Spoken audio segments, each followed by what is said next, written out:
Love Lies Bleeding. I previously said on this very podcast that Love Lies Bleeding, clearly it's a Best Picture nomination. Clearly it's Best Actress, Best Supporting Actress, Best Director, Best Cinematography. You just go right down. And Nora comes out. I kind of want to say the same thing about that, but yeah, Love Lies Bleeding is too violent. And Nora is too comedic. And then we have The Brutalist, drama. And then we have Here, drama. So it's really a battle between Here and Brutalist when it comes to the best picture of 2024. This movie absolutely moved me. It's been a while since a drama just really knocked my socks off. I couldn't even finish watching it. Quiet on the set! Camera speed. Sound production, take one. Action! Robert Zemeckis, it's so funny. I look at Robert Zemeckis' career, just downline, like even producing credits and all of that. And I say to myself, this is the career that Steven Spielberg, this is the career that George Lucas wanted. Zemeckis nailed. He figured out just something, a way to look at the American drama. We know him from Forrest Gump, but even if we look at What Lies Beneath, even if we look at Contact, and heck, even if we look at Back to the Future, we see a dramatic element that this guy can wrap his head around. It's mysticism in my eyes. He has this arc where he's as innovative with technology as James Cameron.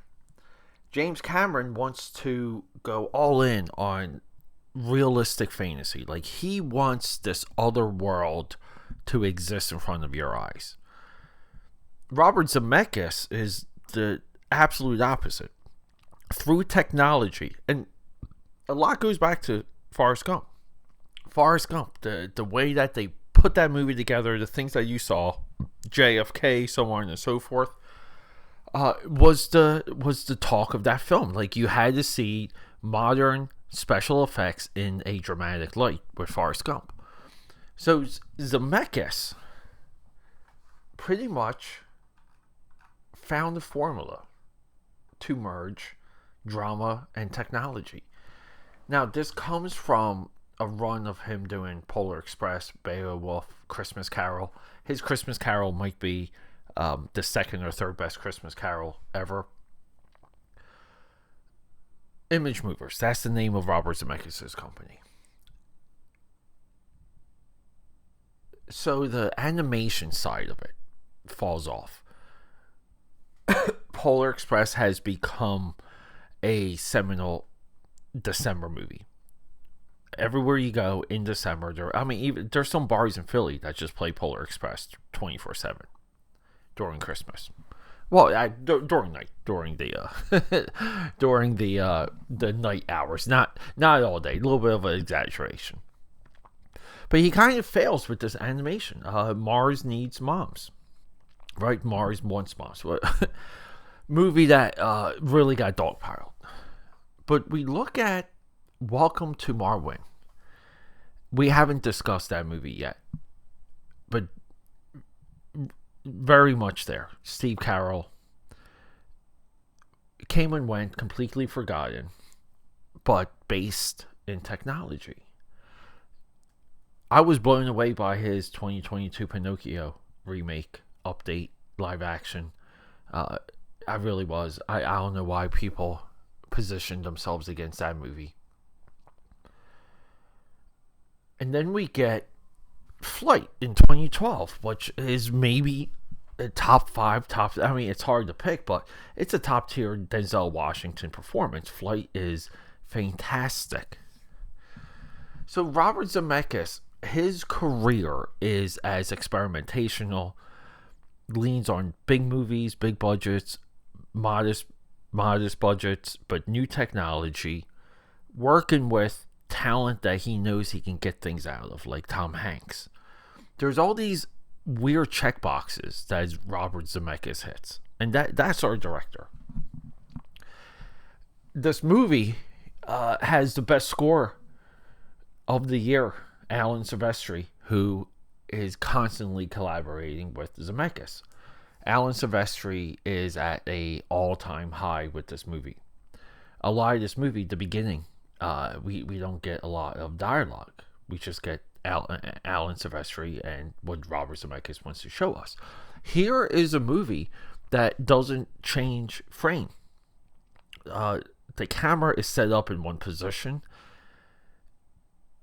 and we have one location through the span of millions of years.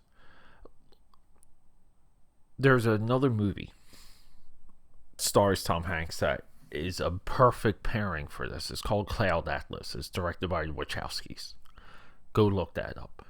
This movie is so ambitious, so perfectly refined through the use of technology. The stories inside of this film are only enhanced by these walls that Robert Zemeckis builds around the visuals and the narrative. This is one of the most impressive movies I've seen in a long time.